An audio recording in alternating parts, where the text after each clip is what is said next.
35. L'islam interdit les comportements blâmables tels que le mensonge, la tricherie, la trahison, la traîtrise, la tromperie, la jalousie, le mauvais stratagème, le vol, l'agression, l'injustice, et il interdit tout mauvais comportement.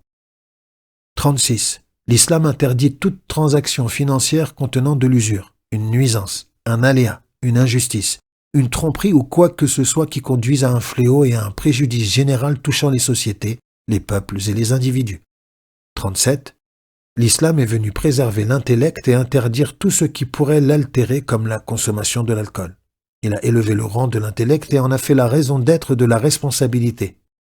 Il l'a libéré des carcans des mythes et de l'idolâtrie.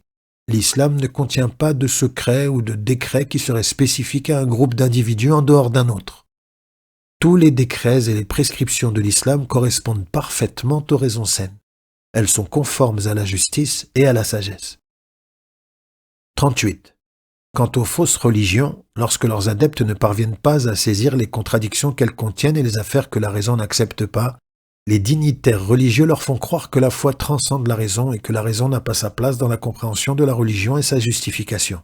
L'islam, quant à lui, considère que la religion est une lumière qui illumine la raison dans son chemin. Les représentants des fausses religions veulent que les gens les suivent en renonçant à leur raison, alors que l'islam invite l'homme à éveiller sa raison afin de saisir les réalités des choses telles qu'elles sont réellement. 39. L'islam accorde une grande importance à la science authentique. Il incite à la recherche scientifique objective affranchie de la passion. Il nous appelle à regarder et à réfléchir sur nous-mêmes ainsi que sur l'univers qui nous entoure. Les résultats scientifiques formellement établis par la science ne s'opposent pas à l'islam. 40. Allah n'accepte l'œuvre et ne rétribue celle-ci dans l'au-delà que si son auteur croit en Allah, lui obéit et a foi en tous ses messagers, sur la paix et le salut. De même, en ce qui concerne les adorations, il n'accepte que ceux qu'il a prescrits. Comment donc quelqu'un qui mécroit en Allah peut-il espérer être rétribué?